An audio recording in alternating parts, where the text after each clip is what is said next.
I must thank Betty King for this next miracle. My name is Ellie. This is 25,000 Miracles. And Betty herself, though she was a key, important role in this miracle, did not know this miracle took place until years later.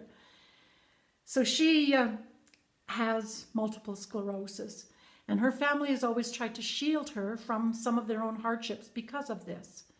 I'd like to share this first quote with you from her. Excuse me. Betty says, "Our daughter and her husband were having financial problems. Her husband was losing his business, and things were rough. I didn't know, though, how bad their troubles had actually become. I'd failed to realize the extent of her worries on previous occasions. Our daughter's first son was not quite 2 when her second son was born. We lived down the street from them, and it was convenient for me to ride my 3-wheel motorized scooter down the block to visit. I would often, in the middle of the day, ride down to my daughter's house to hold and spoil my grandbabies. I talked daily with my granddaughter, yet I was still unaware of her extreme difficulties. I knew money was sparse. I didn't know there was none."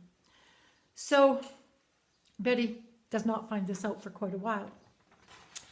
Now, on a certain day, Betty decided it was time to clean the closet. Well, you know, she heard that voice that said, you should clean the closet. So she is going to clean the closet, and she goes to the closet and she pulls everything out, and then slowly gets everything back in, except she does not get in a big, huge stack of diapers.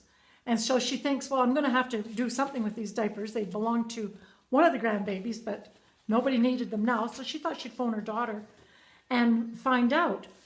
So she phones her daughter, and she says, "Melody, I found a big package of Nikki's diapers in the closet.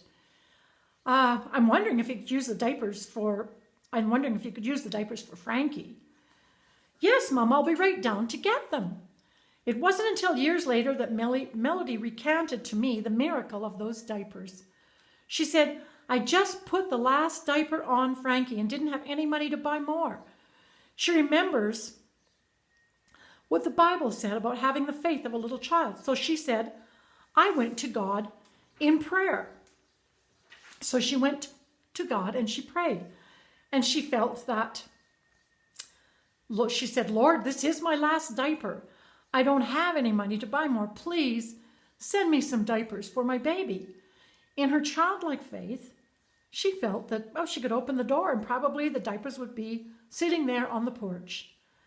But years later, when she told Betty the story, the last diaper used, she talks about the last diaper used, the prayer, and then the phone rang. Well, it was her mother that was calling. So Betty tells the last of this story, and Betty says, "Had I known the extent of my daughter's hardships, of course I would have bought her the needed diapers. And my daughter knew that.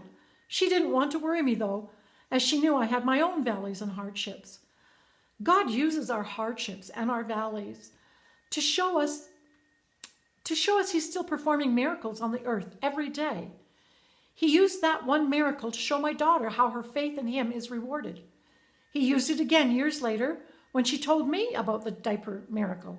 He's using it again today as I tell you. Thank you, God, for the diaper miracle. Thank you for giving this miracle to this family. I am so happy that Betty sent us the story, and thank you for joining me on 25,000 Miracles. Have a good day.